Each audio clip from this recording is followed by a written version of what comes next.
In my restless dreams, I see that town. Silent Hill. You promised you'd take me there again someday. What's up, everybody? Welcome to Podcast Now. I'm Alex, and in this video, I want to give you guys my full review on Silent Hill 2's remake. Beat it last night. I stayed up very, very late. I knew once I got to that last stretch, I wasn't going to put the game down until I actually beat it, and I love it. I actually would say I absolutely loved it. I think Bloober Team nailed it. And in terms of, like, should we owe them an apology? Well, you know, they made okay games. I really like Layers of Fear, but, you know, they were a little bit iffy going into this game. I think the skepticism was okay. I think like the outlandish attacks on them was probably not okay, but I think we were right to be a little skeptical. And you know what? They freaking nailed it, and they shut us up, or at least they shut me up. And I'm very excited for what they have in store. I'm very excited for what Silent Hill has in store. But this game, honestly, is so good. So I did my 6-hour impressions video a few days ago. So it turns out I actually beat this game in 13 hours and I think 53 seconds, like literally just a couple seconds over the 13-hour mark. And honestly, I feel like the second half of this game, to me at least, is much better than the first half. I mean, I like the whole game, but a lot of the first half stuff we already talked about in the impressions stuff. So what I want to do here, kind of give like a general layout of the game, and I kind of want to get a little spoiler heavy, especially towards the end, just to kind of discuss how they did with some of those bigger moments. But as a blanket statement, I really think they nailed it. I think the visuals were incredibly impressive, and in terms of just the environment and going around and beating up enemies and searching for puzzles and stuff, like I said, the second half of the game's got a lot of cutscenes, right? It's more story-oriented than the first half. I think the visuals are good no matter what. Again, if you're just going around, you're taking in the sights. I mentioned the fog before. Like, the fog in this game is unbelievably good. Now, to be honest with you, the fog is really only first half-ish of the game, right? Like, a lot of times when you go out into Silent Hill after you've gone through Brookhaven Hospital or whatever it might be, depending on what part of the game you're in, the town will shift, right? And actually, fog might not even be there. So, you don't see it too often, but I think they absolutely nailed it. And they nailed the aesthetic. Like, it feels like what you would imagine, I guess it should be, right? They kept the soul of the original game, and they kept that throughout the entire game, whether it was puzzles, whether even new puzzles.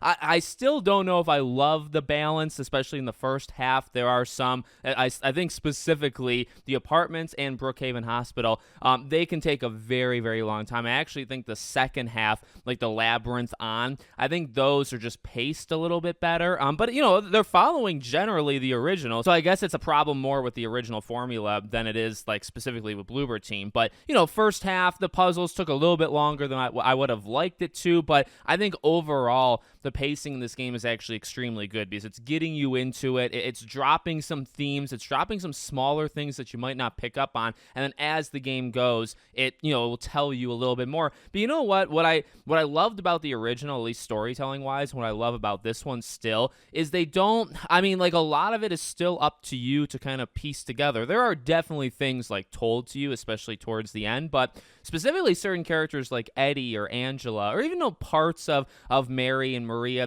as you get further on, they're up for you to like pick up on things. And there's there's like directly in your face type things that I don't want to give away, at least not yet, but I love how the game does storytelling. I love how the original does it, and they really don't, break off from that in this game. I think the combat is actually extremely good, from 6 hours to 13 hours at the end. I think that is paced pretty darn well. There's moments to kind of like relax and calm down a little bit, but there's moments of genuine fear, and some of these enemies are very good at hiding, and some of them will sneak up on you, and there's just a lot of moments where I thought they nailed that. And then also the actual fighting itself, I think it nails the like unorganic, kind of way that James fights in the original, and it just adds basically, a little bit of dodging, a little bit more like visceral feeling, when he lays into an enemy with like an overhead swing, with the whatever weapon he's holding at the time, like it's powerful, like it feels really good. So I had a lot of fun with it, and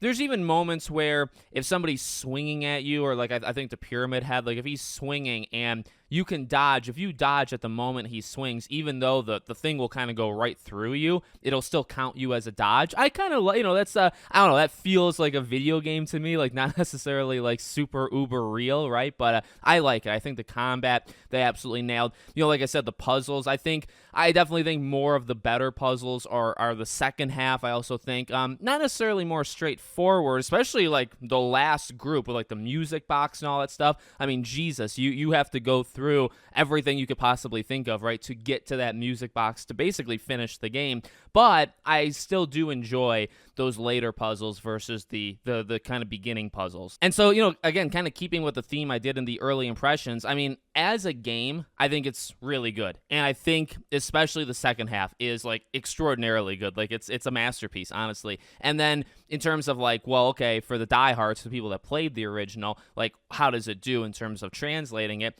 I really love it. I think they nailed both. I think you can go into this as your first Silent Hill and never have played the original, never played any Silent Hill game, and I think you can enjoy it. And I think obviously for the diehards, it's also, I just want to emphasize this point again, like I said in the impressions, it's just different. It's just off. There's moments of like the emphasis of words and the pacing and like the structure of sentences and stuff. Now they actually switched up some sentences. Like generally, what characters say is what they say, but they sometimes put them in like different orders to kind of emphasize different things. I love it. I mean, it's just a game that you don't really get often, right? Like it's definitely, you can compare it to Resident Evil, but just the structure of it, and I would even say like the longevity, of the puzzles and stuff is way longer than what you would probably get in a Resident Evil, and then the story is just told so differently, and the acting is so different than what you're kind of used to, but I think in a really good way. Honestly, by the end of the game, I loved everybody. I mean, like, okay, well, I love like the performance. I don't know if I love like all the characters, but like Eddie, I think everybody. I mean, Eddie did a phenomenal job. Angela did really good, especially kind of second half. And I left the game thinking this is easily the best rendition of James. I mean, I think he is a phenomenal character. Very different. Like, it's again, like he doesn't have that like that warmth and that embrace that say like a Nathan Drake, right? Where it's like immediately you're like, oh yeah, I like this guy, right? For James, it's more subtle. It takes a while, but I think he is a really great character, and he was acted extremely well. And same thing for Mary and Maria. Like they did such a spectacular job. And I ended the game thinking, and I guess I want to end this kind of spoiler-free part by thinking, yeah, they not only nailed it, this is a good, again, entry point for new people. It's a good translation, of the original.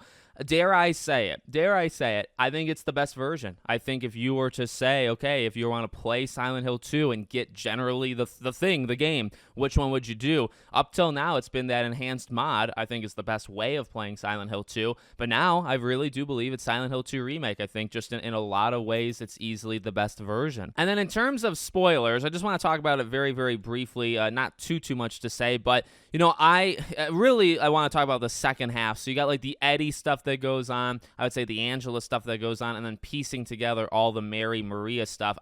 I really think they did such a good job. And even though I replayed Silent Hill 2 like a month ago, I did kind of forget, and I was looking for, okay, like, are they going to change any of these scenes up? And, I think too, like the hallway where you kind of get the diagnosis and like what's going on with Mary, like that's one that I think was just done better now than it was back then. I think even something with like Eddie, I tweeted about it, like you can't shoot somebody just like for the way that they look at you, things like that. Like those lines are so campy, but in the best way. And it's like, okay, how are they going to translate it? I think they translated it extremely good, and they changed some stuff. After he kills Eddie, and they took away any lines there, right? He doesn't say anything. The Angela stuff with the fire, and I feel like the Angela stuff, maybe because I remember that stuff from the original, I kind of like picked up on it faster. I think Eddie's is still more like subdued, and you really have to think about it.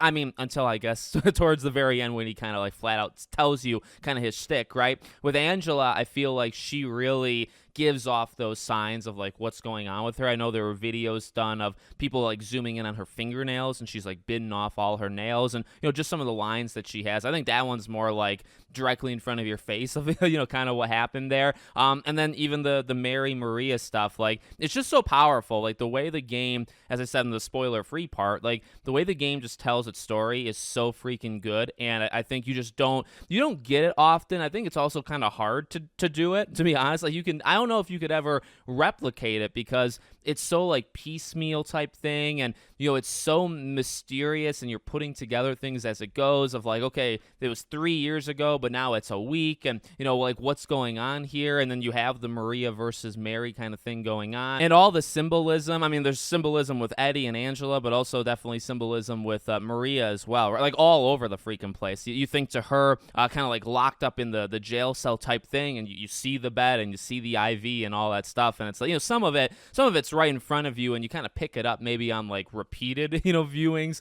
versus maybe the first or second one. But yeah, I think the story in this game is just so freaking good, and just the way that they tell it, the way that they piece it together, the way that you're able to, like, I think it has everything, right? Like they tell you enough where it's impactful, and there's a big enough twist, and there's a big enough just overall story arc. But then there's also so much symbolism, and the way they tell it, you're left to speculate and kind of piece things together for the most part for the whole game, and that drives it too, right? I just think that blend of like what they tell you and the impact of what's going on versus the kind of clues that they're dropping and the stuff that you need to figure out, and then putting those things together. Very few games do that, right? Sometimes it's one or the other. Sometimes you have to figure the whole thing out, or the game tells you the whole thing, or maybe it's both, but maybe one is weaker than the other. This game has both, I believe. So that has always, I think, been the biggest strength of Silent Hill 2 is the story and even the characters, to be honest with you. But